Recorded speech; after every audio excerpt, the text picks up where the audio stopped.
Let's get straight to our next guest, who's a public policy specialist, Lucy White, and joins us to talk about, well, I mean, the latest madness on migration. Very good morning to you, Lucy.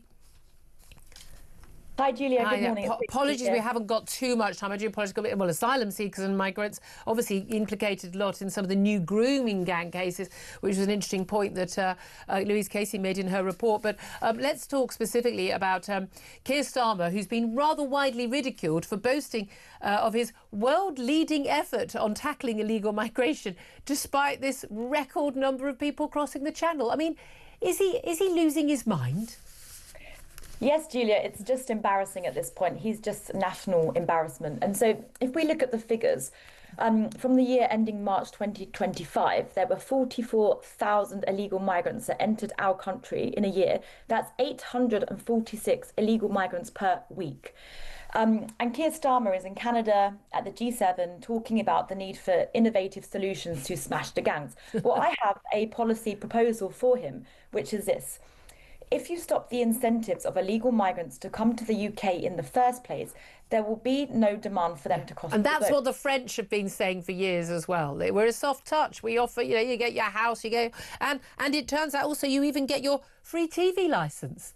According to reform, they've been carrying out this Doge style sort of waste buster thing at Kent County Council they've taken over, and they found that in 2022, now it's not a large sum of money, but take care of the thousands and the millions will take care of themselves. In 2022, at least £1,000 was spent by Kent County Council paying small boat arrivals TV licences for them. They get free TV licences. I mean, this is mind-blowing. Yeah, it's almost like you couldn't make it up. So we just need to stop all their incentives so that they don't come here.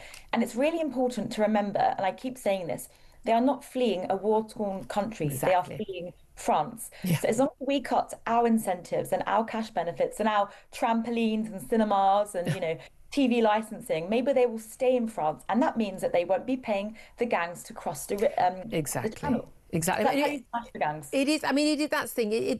These still sums, because people will sort of laugh and go, "Oh God, it's just TV." Like, well, of course, if they're in this accommodation, you have to pay for. Well, they don't pay a TV licence for some single mum, who's left a domestic abusive situation with her kids and has moved in somewhere. They don't pay for TV licence then, or indeed for quite a lot of very elderly pensioners on low incomes. Oh, but some young bloke who's got on a boat.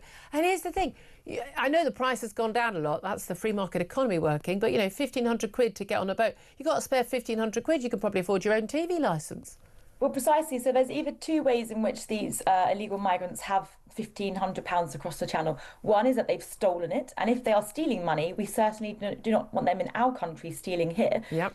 And two, if they have savings somehow of this money, they're clearly not the poor, poverty-stricken migrants. In fact, they are just economic migrants. These are not asylum seekers. Yeah, I mean, that's the thing, isn't it? This is kind of exploding in Keir Starmer's and the Labour Party's face, because this is something they're dealing with only because they're drag kicking and screaming into having to make promises in the manifesto.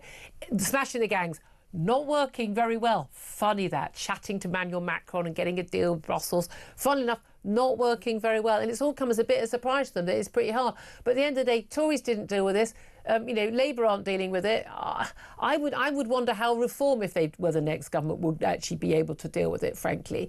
Because we are talking about some fundamental changes we're going to have in place in our laws.